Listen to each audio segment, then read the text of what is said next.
Hello, fabulous friends, fans, and superstars. Welcome to Synchronicity Web TV.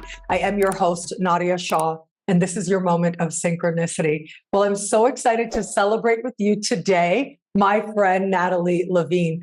Now, this is actually, I consider her my friend because I've seen her online so much. And of course, I invited her to be on my channel, and I love that she's been a regular on my channel. But I feel like she is a friend because I know her through her work, and I get it. Like when people say that they feel like they know me, I totally get it because of how I feel about Natalie. I love what she embodies. I love what she shares. I love how she just is in this truth of brilliance and so much love and so much wisdom and so much beauty. And she just has this amazing light. And so that's why you've seen her on my channel as a regular. And now Natalie is coming to Synchronicity University. This is so exciting as part of the the May Speaker Series 2023. Yeah, even sooner. Great. We get to celebrate you even sooner. That's part of the May Speaker Series, where for a very limited time, you can choose your tuition rate as low as just $5 a class, an unheard of rate for this caliber of astrologer. And we're going to have a lot of fun here today. Natalie, welcome. Thank you for being here. Thank you so much. I am so excited. I can't wait to get to work with the people who subscribe to your channel and however else they know you. There may be other ways that they know you. And I am so looking forward to getting to, I love that you described your experience of me as feeling like I'm hugging you, even though we haven't met in person yet, because I feel like you might be feeling the vibration of my Cancer moon trining my Pisces sun. So it's like a lot of mother energy that I feel like I vibrate. And what about your ascendant? My rising is Cancer as well. So me too. Me too. Yeah. You know, it's interesting because so often when people meet me, they say, "Oh my God, you seem so caring." Like I just see how caring you are, how much you love the people and stuff like that. And I'm like, yeah, I get it because of that Cancer ascendant. We do have something in us, and with you, with the moon as well, that does genuinely care about others, eh? Oh my goodness, so very much. And I feel like when I communicate, I know that some of your listeners won't know what this means, but my sun and my Mercury are both at 15 degrees of Pisces. So it's when I speak, you really are getting the essence of me. Like you feel me, because the way I communicate and the way my mind works is intricately linked with the biggest ball of energy in our solar system that could fit 1.3 million planet Earths inside it. So I love that you can feel that across the screens and across the ethers as we're communicating via the internet. And even just talking to you, I'm like turning red like the sun and like the pink walls. You're so cute. Okay. Putting that aside, you're awesome, right? But okay, one thing I thought while you were talking was that I know, because I think I got to know you on Instagram. It might have been Facebook, but I know that you share a lot about solar flares. Isn't that interesting? Yeah, you say, hey, if you're feeling this, solar flares. Now, can you talk to us? Like, what are solar flares? Oh, well, I know that what I started noticing that I'm so sensitive with all my water, and I know that our hearts beat electrically, and so our brains also have electricity between the synapses. And when the sun has some sort of an eruption of like, hello, I'm doing my solar dance, it is an electrical experience. Even I feel like, even though they're like, oh, we won't feel the effects of it for 3 days, I feel like we feel it right away. I think that scientists don't really take into account how sensitive we as human beings are, and that we're spirits having we're this infinite spirit squeezed into this little human body. And so when the sun does its flare, I feel like electrically our physical bodies get disrupted. And if it affects the internet, which it does, and there are radio blackouts when that happens, absolutely, I'm going to feel it here. So when I start to notice people around me are like, I have a headache, or, oh my God, I just got knocked out, I'm so exhausted, I'm like, is there a solar flare? And usually there is. So I find that really helpful, in addition to the astrology, for the contextualization of what it's like to be human on planet Earth right now. Well, it's interesting that you add that element. That is so unique because I haven't seen that talked about nearly as much. And so I love that you bring this unique thing to astrology and help us to understand it. A solar flare is an intense localized eruption of electromagnetic radiation in the sun's atmosphere. Flares occur in active regions and are often, but not always, accompanied by coronal mass ejections, solar particle events, and other solar phenomenon. Wow, that's so fascinating. And so, how do you know a solar flare is taking place?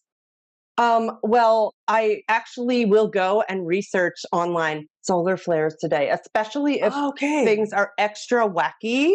There used to be an app that told me solar flare coming, but they had technical difficulties, I think, with Pluto moving into Aquarius. So their app died. So I have to research it, and I do it when I'm like, everything is extra wacky right now. Let me see what's going on. Is there a little solar activity? So that's how I figure. I do a little research. Oh, that's amazing. And so you find that this tends to be a time of like heightened energy for you and different emotions coming on. I loved that you talked about how you feel things ahead of time. You know, I am Yes. like that as well. And I think that a few things came to mind when you said that. So one was we are older souls than ever before. So on a soul level, we have a lot more experience than any other time in humanity with how much our soul has experienced before this lifetime and even during this lifetime as well. But also, yeah, some people are just more sensitive to these things. And that's why when I share, like, hey, this is going to be happening, I always try to say around, around Wednesday or around Thursday, only because I know certain signs are going to feel that energy coming on more than others might. Certain people might feel that energy coming on. And then it also is where in the world you are. Because time, when we say time is an illusion, we mean a couple different things. So one thing we mean is that the present is the only thing that actually exists. I was talking to this incredible person the other day. She was talking about how it is the present moment that is your destiny. The present moment is your destiny. That's it. Your destiny is not found in the future. It's found only in the present. And so it's so intriguing how if we allow ourselves to live in the present moment, yeah, we're going to feel these energies or be aware that we're feeling them that much more. And so I might say around Wednesday, there's going to be a solar flare. You might start feeling it on Sunday or Monday, because I know I do. Oh my gosh, absolutely. And I also think that people who tend to even be curious about astrology and be like, oh, let me see what's going on astrologically, and they find your channel or mine. And then those are the people who actually probably feel it perhaps more in advance because they're a little more tuned in than the people who are walking around who don't know about astrology at all, which I find very fascinating. Like that there are people who don't know about the movement of the planets. You might not know about it, but let's say it knows about you.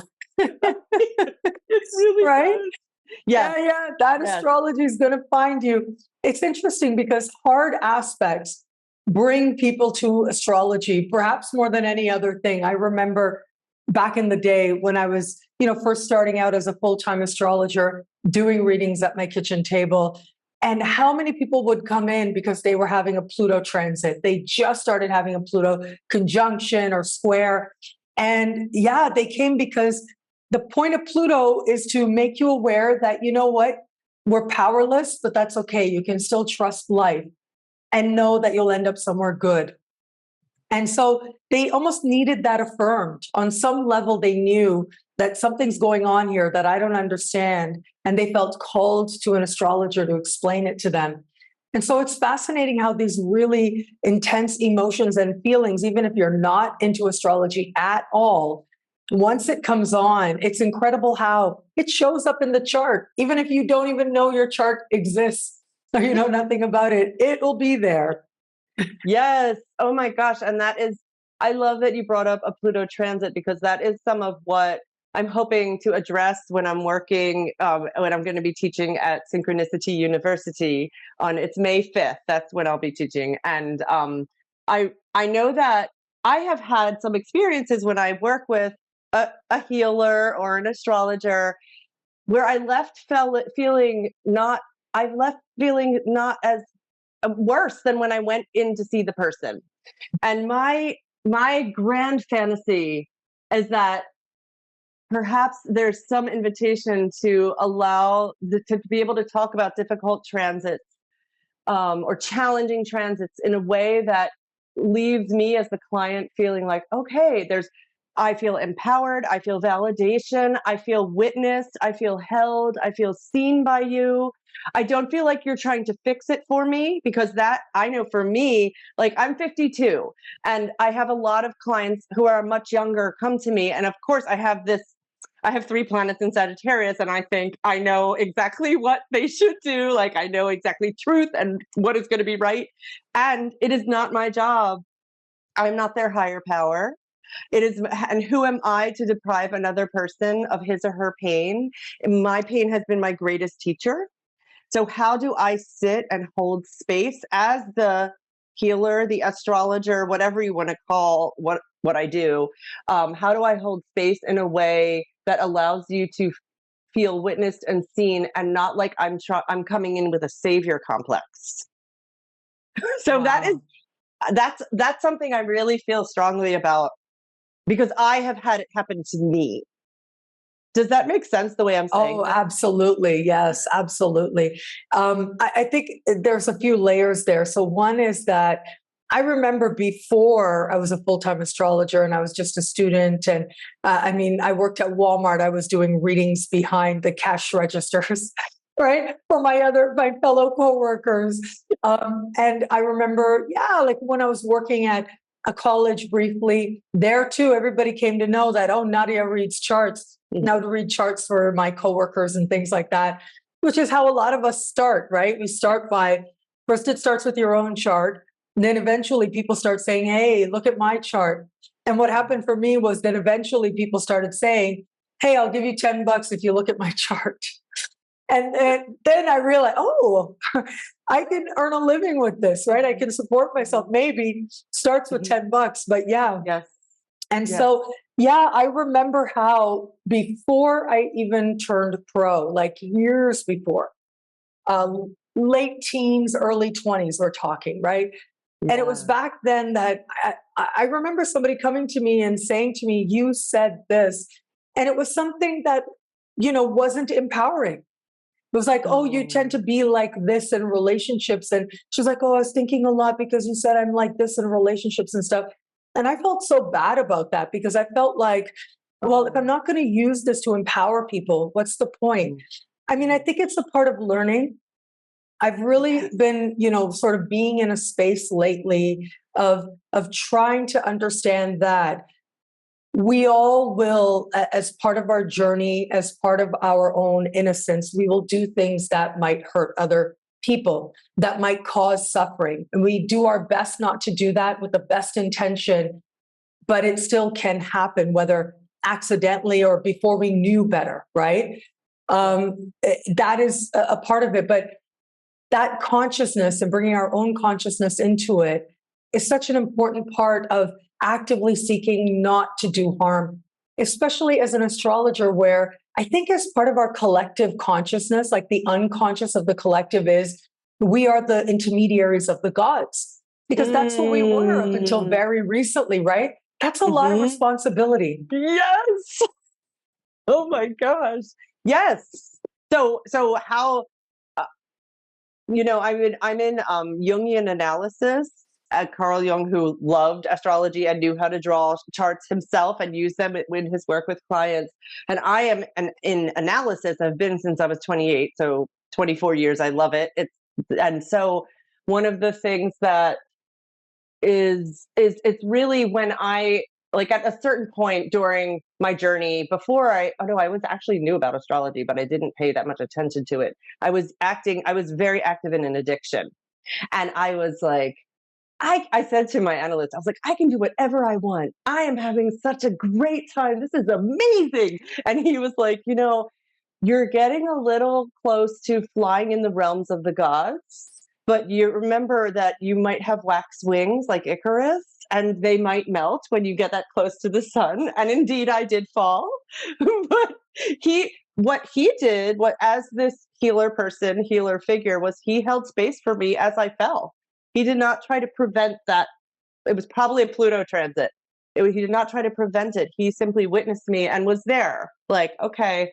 And I think that part of also what is important I'll speak for myself, for me to know, is that this is where my connection to spirit comes in, because so maybe I'm working with a client who is in a Pluto transit, and Pluto he's Hades, he's the god of the underworld. Like, whenever I see Pluto coming and making a really intense aspect in a client's chart, I'm like, okay, there's some sort of a death portal that's open. It might be a symbolic death, like the way I've been living my life dies. Right. There is also a possibility that someone near you or an animal might leave his or her body, and that's a possibility in this vibration of Pluto. So what can we become more comfortable and normalize talking about death as a vinyasa, as a transition, as this incredible, like Ram Dass would get so excited when he was called to be a death doula when people were leaving their bodies. He's like, oh my God, it's the most sacred and incredible moment, and honored to be there when the spirit's leaving the body. Yes, here I come. So and again, I'm a Pisces and my moon's in the 12th house. So I really love death. Like, I love talking about it. I do acknowledge that not everyone feels as comfortable as I do. Oh, yes. Oh, yes. It's interesting because I remember many years ago, my moon is 26 Sag, right? So I had like 5 exact conjunctions of Pluto to my moon. And the first conjunction was when I entered the dark night of the soul. That's how I understand it. And on the other side, with the last conjunction, that was full-time astrology. This is what I'm doing. This is what I'm deeply committed to, and that much more. And of course, Pluto conjunct the moon, maybe another astrologer would look at that and say, your mom might pass away, right? But that didn't happen at all. At all. Oh, even with that right. moon. Someone might say that. Yeah, someone might say that. And, even with that moon making all kinds of like interesting connections with other planets in my chart, it was interesting that my relationship with my mom transformed completely. I mean, she's like my absolute best friend. Like, she's the person I'm so deeply committed to. I talk to her every day. And that's part of why I feel like I can go out into the world that much more, because I have that anchor, I have that support, that love, that friendship. And I don't think that would have been possible if we hadn't done the work and seen her differently, and realized that now she sees me differently as a result of that conjunction, even with its pain, to see how dedicated my mom was, to see how much she wanted to participate in my healing, whatever that meant for me. It was such a powerful thing that it was like the way we were ended, and we started something else that was even more meaningful. Oh my gosh. I really get this image of you and your mom going inside a cocoon, and both of you being like, let's disintegrate and dissolve together into goo. And there's no sign of what we were before. And now we're going to reconstitute and come out. And the butterflies that we are going to be so magical and so fantastical. And we can't imagine them until they actually emerge. And I hear that. It's gorgeous. Oh my God, just the way you explained that, this is why I love the way that you share astrology. This is what I love about the way you practice astrology, exactly that kind of language. So let me ask you about your class. And so we're looking at cultivating kindness when working with clients. This is exactly what we're talking about right now, right? Yeah, it is. I feel, I've been so lucky. Well, I don't know. I have a pretty blessed chart. I know that, even though I also have some really big challenges that I've been through. But the healers that I've worked with and the analysts, I've had couples therapy, group therapy, Jungian analysis, amazing, caring astrologers, that for the most part invite me to, they don't rush me along in my journey. Just like the thing with a Pluto transit, it's pretty slow usually, like for our little human lives. And when sometimes people come to me, they're like, "When is this going to be over?" And I'm like, do you want me to tell you? And they're like, "Yes." And I'm like, "Maybe 2.5, 3 years." And they're like, you know. So the invitation for me as the carer, so for the people who are going to be coming to your school and might be feeling curious, could I ever work with clients? Could I ever work and look at their charts and work with them? I'm going to speak about how to communicate about these kinds of transits in ways that are tender and gentle, not me having hubris and saying this is absolutely what it's going to look like, because I can't know that. I am not a god. I might have access to some of these languages of the gods that are in the soul blueprint, but I am not your higher power. You get to be your own guru. You get to be the one that you get to find Saturn in your chart and start to talk. Like, I feel like I really want to invite people to use language that is empowering, because sometimes people will come to me and feel like, "Oh my God, I was told I'm never going to find a partner. I have a terrible Uranus Venus square." Like and I'm like, "Oh my goodness, I'm so sorry you had that experience." And it's almost like reparative.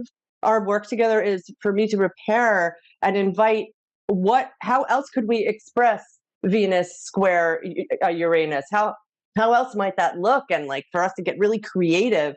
And I feel like that also, because I'm an art, I don't know if you know this, but I used to be I am an opera singer too. Like, I'm a professional opera singer. So I have this artistry. I think that helps me. I'm sure you do as well. Helps me to speak in images that speak to you. And if whoever you're talking to doesn't speak astrology, maybe this image that's coming to my mind will illuminate the vibration that I'm trying to communicate to you. Did I even answer any sort of question that you Absolutely. Yes, absolutely. Okay. So look, I always try to give people something that they can use. Like whenever I interview someone, something that they can take away, something that they can learn. And so I know that we talked about solar flares. And so basically there are ways to be aware of when solar flares are happening. You can find out online. What's the name of the app that you like? It's actually, it has a rather doomsday name, but it's called Disaster Prediction App. Oh my God. It's a little rough. That is no one else rough. has one. No one else has one. So they haven't had to think up a better name yet. Yeah, maybe they should, or maybe obviously something's working for them. We're talking about their app, right? That's hilarious, actually. Well, I'll tell you the app I really love, I'll just share. It's an app called Time Nomad. Now, I love this app because this app, it gives you the planetary hour where you are. And planetary hours are this really like old tradition going back to the ancients where different hours were calculated to correspond with different angels, different planets. And so, you get the notification every hour, what planetary hour is starting. And the other thing they do is when whatever aspects are happening in the sky, like major aspects, and whatever aspects are happening to my chart, they will send me a notification and say, "Hey, tomorrow at this time, transiting Mercury will trine your natal moon." And so I love that. And it's totally free. It's called Time Nomad. So that's great. No, I love it. I love that we live in a time where it is just so different now. Astrology is more available to more people than ever before, but it's also you being able to practice. Like you said, you are your own guru. You being able to cultivate the skill of astrology. Like, that's the thing. That's why sometimes, when people say Nadiya, you're gifted and things like that, I always tread really lightly when I hear that kind of stuff, because I know it's coming from that love and that means so much to me. But at the same time, it's so important for me to affirm that anybody can do this. It's a skill. It's something you learn. And if you learn it, you can do it. And I love feeling that we are all equal. That's so important to me. I know you were talking about, before we started, Venus North Node in Aquarius. Do you have anything else in Aquarius? No, but it's in my seventh That's a house, lot. so it's Okay. a lot, and I feel and I just feels very much where my life is headed. Yeah. Humanitarian, and also not fitting into any box. I relate much more to the modern ruler of Uranus than Saturn. Yeah. Oh, well, look, Uranus squares my sun, but I have an Aquarius sun. And so Yes. it's all about equality, isn't it? And so Yes. now we're at Pluto and Aquarius. How about that? Okay. So I just want to remind everybody that Natalie, once again, is coming to Synchronicity University as part of the May 2023 speaker series for a very limited time. You can choose their tuition rate as low as just $5 a class. And she's going to be teaching about cultivating kindness when working with clients, which is going to be such a wonderful discussion. Okay, so before I let you go, so links are in the description below. Sign up at synchronicityuniversity.com. Let me ask you, Pluto and Aquarius, what are your thoughts? Because I love talking about this. I've been talking about it for years. So yeah. Oh, I feel like I'm so excited. I think that it's this invitation to when I teach yoga and sing opera to my yoga students and tell them about astrology. And when I've been teaching about Pluto and Aquarius, I'm reminding my students to remember that there's this invitation. There has been like with I want to try to do it myself. I want to do it all by myself. I can do this alone. And actually with Pluto moving into Aquarius, how can I step into power, Pluto, in connecting with others, in remembering that I am a part of a community? I get to actually reach out and say, hey, Jim, I don't know how to plant this potato. Would you show me? And then I'll take a look at your chart. Like, what about that? It's such an opportunity for me to come. I know I appear unshy, but I can be shy, to come out of my comfort zone and actually reach out to strangers and say, I need some help. Are you open to helping? And allowing them to feel the delight in being able to help another person, the power of humanitarianism. That is some dopamine. Wow. That we have accessible, I feel like, for the next 20 some years with Pluto moving into Aquarius. Wow. So it is the power of being there for each other. The power of humanitarianism is something that we as a collective are going to learn about. And I think also because it is Pluto, we should mention that, it's the power of it, but also don't abuse the power of it either, right? That's the thing. Yes. There are healthy ways to do that. And that's something we'll be talking about as a collective. That's a wonderful way to put it. Natalie, I adore you once again, you guys. Natalie is somebody that I love. I love her energy, the way she does astrology. I'll make sure there are links below so you can find her online. And of course, you can find her at Synchronicity University this May as part of the speaker series. Choose your tuition rate on right now for a very limited time. Thank you. Natalie, I appreciate you so much. Thank you for being here. Thank you so much. I'm so happy I had this time with you because you're so amazing. I'm so thrilled. What a treat. Also, my Mars is at 26 degrees of Sagittarius. So we have like energized me. Yeah. And you talked about your Pisces placements earlier. That's hugging my midheaven. So there you go. We are so connected. Isn't that awesome? So thank you again, Natalie. And thank you everybody out there for watching. Until we connect again, take care. Bye.